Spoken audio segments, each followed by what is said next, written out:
خلف تھا،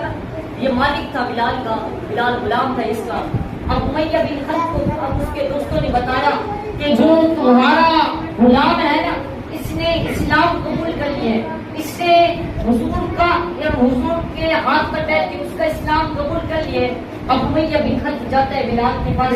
کہتا ہے بلال بتاؤ تو صحیح، کیا تم نے کلمہ پڑھا ہے، کیا تم نے اسلام قبول کیا ہے، کیا تم نے حضور کو مان لیا ہے؟ بلال عرضی کے لگا بس میری ایک نظر اس پر پڑی گئی، کہا کہ وہ ایسا خوبصورت چہرہ تھا، میں نے سوچا یہ چہرہ اسی کا ہو سکتا ہے جو اللہ کا نبی ہوگا۔ کہا کہ بس میں نے اس کا کلمہ پڑھ لیا ہے، تو کہا کہ تو غلام ہے میرا اور تو کہتا میرا نہیں مانتا، اس کا ہو گیا ہے۔ کہا کہ غلام ہوں میں تیرا۔ اب امیہ بن خلف کہنے لگا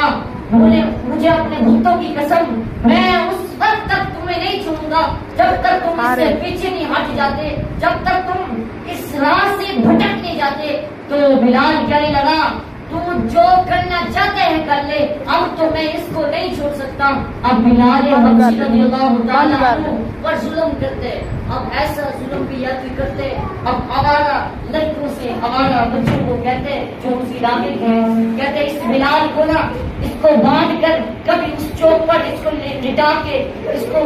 تشدد کرو، کبھی اور چوک پر لٹا کر تشدد کرو۔ اب بلال حبشی کو کب کسی چوک پر مارا جاتا ہے، کب کسی چوک پر مارا جاتا ہے، لیکن بلال نے آگے سے مسکراتے ہیں۔ کسی نے پوچھا بلال سے بلال خیر تمہیں مسکراتا کیوں ہے؟ کہا کہ میرا رب مجھے چیک کرتا ہے، جب ہم بازار میں جاتے ہیں نا تو مٹی کا برتن لیتے ہیں تو اس کو ہم ایسی ٹوک پر جا کر چیک کرتے ہیں کہ کہیں یہ پیالہ کچا تو نہیں ہے۔ کہا کہ آج مالک بھی بلال کو چیک کر رہا ہے کہ میں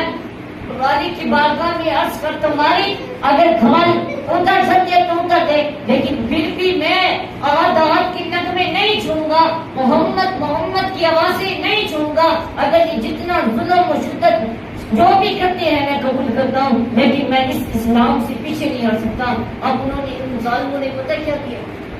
جو وہ امر بن عاص کہتے ہیں کہ میں جب دیکھا نا وہ جو آوارہ لڑکے تھے نا، آوارہ لڑکے وہ پتھر کنکریاں گرم کر کے نا وہ جو کنکریاں بھی آگ کی طرح کوئلہ بن گئی تھی، اب ان کنکریوں کو نیچے بچھاتے ہیں۔ اب بلال کو کہتے ہیں بلال اپنی قمیض اتار۔ اب بلال قمیض اتارتا ہے، اب وہ آئے لڑکے وہ جو گرم پتھروں کا گرم کنکریاں بچھی ہوئی ہیں، بستر بنا ہے، اب بلال کو اس پر سلاتے ہیں، اب پیٹھ بلال کی جل جاتی ہے، اور پھر وہ ظالم ایک کوئلہ پکڑتا ہے اور بلال کو کہتے بلال اپنی زبان تو بائی